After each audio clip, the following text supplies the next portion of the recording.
Crimea, it is not only direct Russian troops on the ground there. Also present are pro-Russian militiamen. Now, these paramilitary forces have vowed to fight off anyone who tries to change what their territory is becoming. As France 24's correspondent Roméo Langlois in Crimea and Patrick Lovett have discovered for today's focus, young local recruits are also signing up in droves, willing to take an active part in what they see as history in the making. Simferopol is the largest city in Crimea, home of the regional parliament, a building guarded by pro-Russian militiamen. We're not here to chat. We have orders not to give any interviews, so step back. No one goes beyond this line. We won't give you any information.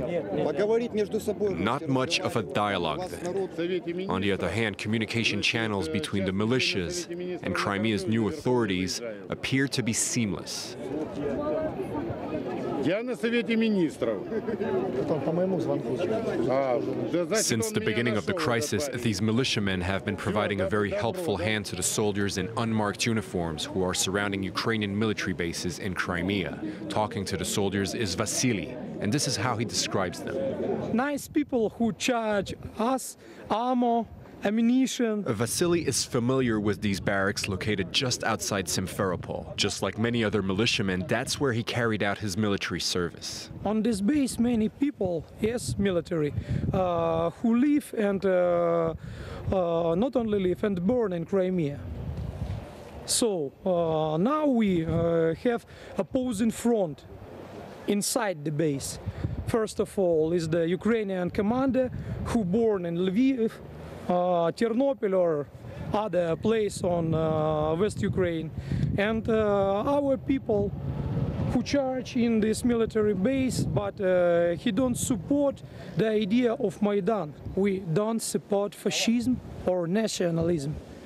Recently, various paramilitary groups have decided to unite under the same banner, the Crimean Front. Its leader is a Crimean Russian. He accuses Western nations of stirring up tensions in Ukraine. Nowadays, the United States are doing all they can to ignite a conflict that will result in chaos. Russia, on the other hand, is doing its best to protect our land. Ukraine is a fake state. It's nothing other than a gigantic geopolitical error. Some members of the Crimean Front are Cossack warriors, a Slavic community renowned for its military prowess and the important role they played in both Ukrainian and Russian history. These men are in charge of the training of new recruits. One of the Crimean Front's main training facilities is located in downtown Simferopol.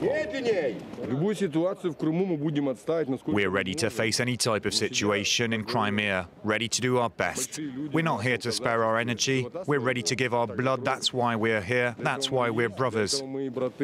Drill surgeons tell us these recruits will be learning more than just marching in step.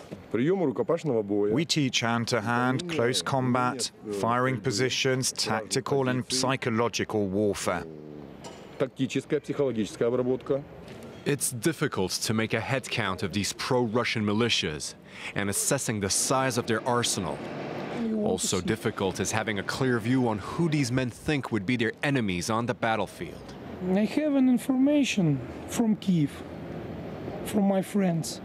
They told me the people who charged the Pravy sector or other rebellion troops sent to us to Crimea people who have a great military or fight опыт как будет.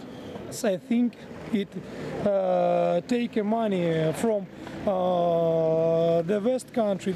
Now in Crimea, I probably see people from Syria or Libya, I don't know. After helping Russia take effective control over Crimea, these paramilitary units claim they're ready to fight whoever tries to change what their territory is becoming. Roméo Langlois there with that special report for today's focus. Good night for Chelsea, also for Real Madrid. Here's the latest